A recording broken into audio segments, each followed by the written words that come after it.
Hello दोस्तों, good evening. आप सभी का स्वागत करते हैं टारगेट अड्डा बाय प्रीति मैम के यूट्यूब चैनल पे। मैं हूं प्रीति कुमारी और आज हम लोगों का टॉपिक चल रहा था सिंधु घाटी सभ्यता, जिसका 3 पार्ट हम लोगों ने पहले डिस्कस कर चुका है काफ़ी विस्तार से। आज पार्ट 4 डिस्कस करेंगे। ये जो सिंधु घाटी सभ्यता है विश्व की प्राचीनतम सभ्यताओं में से एक है। ये प्रथम नगरीय या इसको काशयुगीन सभ्यता भी कहते हैं। सिंधु घाटी जो है विश्व की प्राचीनतम सभ्यताओं में से एक है। मतलब विश्व में सिंधु घाटी सभ्यता को 3 भाग में बांटा गया, 3 भाग मिला है। ठीक है, 3 भाग मिले हैं सिंधु घाटी के। पहला अफगानिस्तान से, दूसरा पाकिस्तान और तीसरा जो हो जाएगा भारत। ये 3 स्थलों से सिंधु घाटी के प्रमाण मिले हैं। ठीक है, अफगानिस्तान से 2 प्रमाण मिले हैं।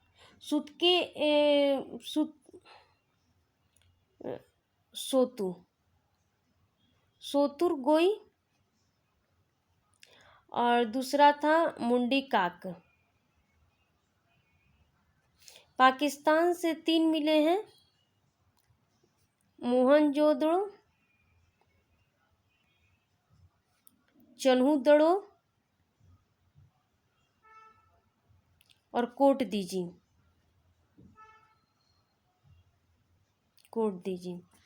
और भारत से अनेक स्थल मिले हैं। सबसे ज़्यादा स्थल अगर देखने को मिला है तो भारत से मिले हैं, जिसमें जम्मू कश्मीर, पंजाब,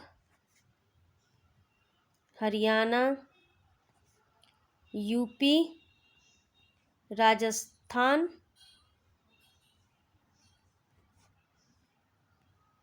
गुजरात और महाराष्ट्र, जिसमें हम लोगों ने ये सब डिस्कस कर चुका था। गुजरात से डिस्कस करना था।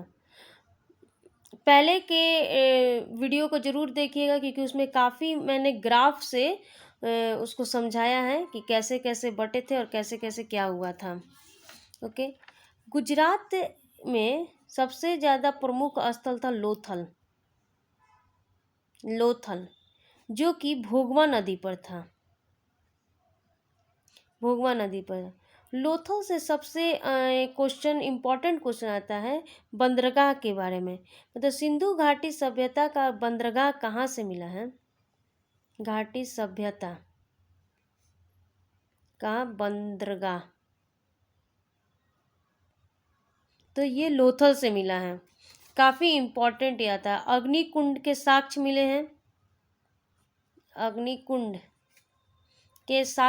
हैं, और चावल के साक्ष्य मिले हैं,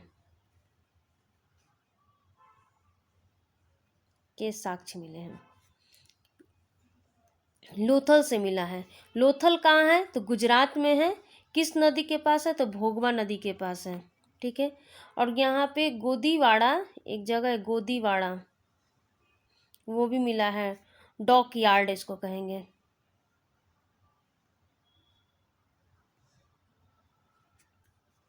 गुजरात से एक और स्थल मिला है, धौलावीरा। सबसे ज़्यादा भारत में अगर स्थल मिले हैं तो गुजरात से ही मिले हैं, ये भी याद रखिएगा। धौलावीरा जो है, यहाँ पे गुजरात के ये 3 कक्ष मिले हैं, 3 कक्ष। सब में 2 ही डिवाइड होता है, 2, और इसमें 3 मिले हैं। पूछेगा सिंधु घाटी सभ्यता के 3 भाग किस में विभाजित मिले हैं? तो धौलावीरा से मिले हैं। और ये कहाँ स्थित है धौलावीरा? तो गुजरात में है।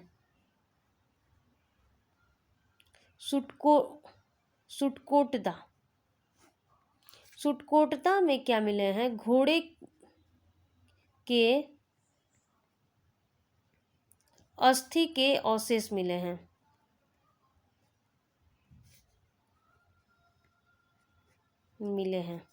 सुटकोटदा से। ठीक है, और रंगपुर से क्या मिले हैं? रंगपुर से चावल के अवशेष मिले हैं।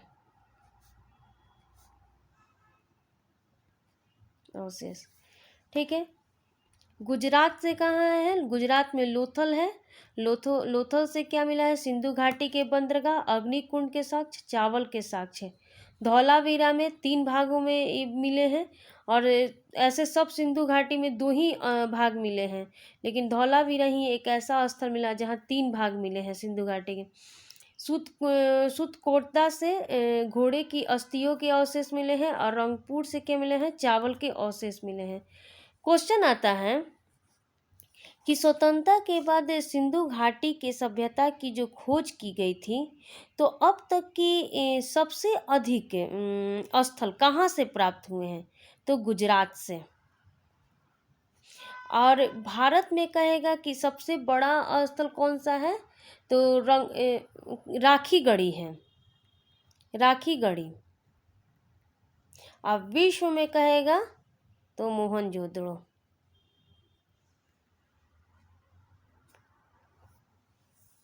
ठीक है। अब एक कुछ इम्पोर्टेंट क्वेश्चन है, जैसे मोहनजोदड़ो का अर्थ क्या होता है?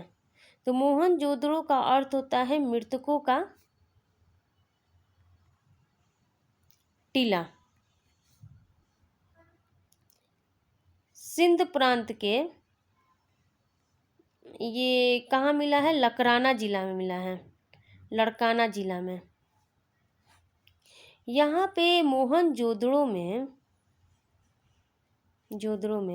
स्नागार, अन्नागार के अवशेष मिले हैं। अगर जुड़वा राजधानी कहेगा किसको कहा जाता है? तो हड़प्पा और मोहनजोदड़ो को कहा जाता है। ये कुछ मोहनजोदड़ो से इम्पोर्टेंट क्वेश्चन थे जो कि हर एक एग्जाम में देखने को आपको मिलेंगे। मोहनजोदड़ो एवरी एग्जाम में आप लोगों को देखने को मिलेंगे। चलिए अब हम लोग डिस्कस करते हैं सिंधु घाटी सभ्यता में नगर नियोजन कैसा था। यहाँ से भी कुछ क्वेश्चन उठा देते हैं। ठीक है। नगर नियोजन,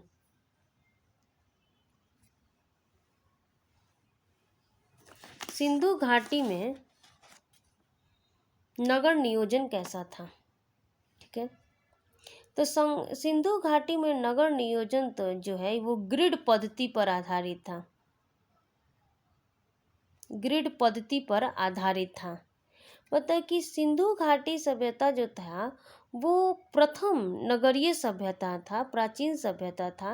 मतलब कि नगर का स्वरूप कहाँ से मिला था?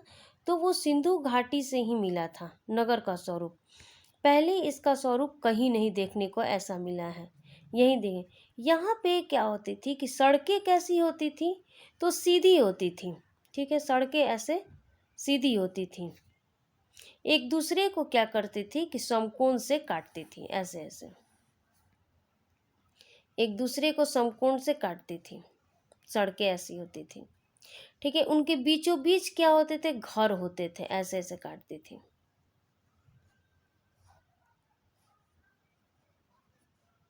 इनके बीचों बीच घर होती, मतलब ऐसा होता था नगर जैसा कि शतरंज में होता था, शतरंज नुमा, शतरंज नुमा होता था। तो इस तरह शहरों का विभाजन जो है वो 2 भागों में किया गया, 2 भागों में किया गया। ठीक है। पहला जो था वो पूर्वी भाग था, और दूसरा क्या था? पश्चिमी भाग था। पूर्वी भाग में जो था इसको निचला नगर, मतलब कि जहाँ पे गरीब लोग रहते थे, और पश्चिमी भाग जो था वो दुर्ग कहा जाता था। तो दुर्ग कहा जाता था, ये ऊपरी नगर होता था, यहाँ अमीरों की बस्ती होती थी, अमीरों की बस्ती होती थी। ठीक है। पूर्वी जो था वो निचला नगर था, और पश्चिमी जो था दुर्ग कहा जाता था, यहाँ अमीरों की बस्ती होती थी। ठीक है। धौलावीरा को ही केवल 3 भाग में डिवाइड किया गया था नगर। उसका कितना था? तो 3 भाग में उसका डिवाइड था धौलावीरा में। सिंधु घाटी में क्या था कि दो प्रकार की ईंटें मिली थी, ठीक है। एक कच्ची ईंट मिली थी, एक पक्की ईंट मिली, ठीक है। तो कच्ची ईंट में क्या होती थी कि कच्ची ईंट का प्रयोग किस लिए किया जाता था, तो दीवारें और सड़कें बनाने के लिए होता था।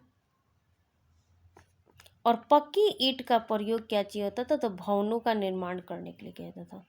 तो अब ईंट का अनुपात कितना होता था, 4:2:1 के में होता था। मतलब 4 उसकी लंबाई, 2 उसकी चौड़ाई और 1 उसकी मोटाई होती थी, ठीक है।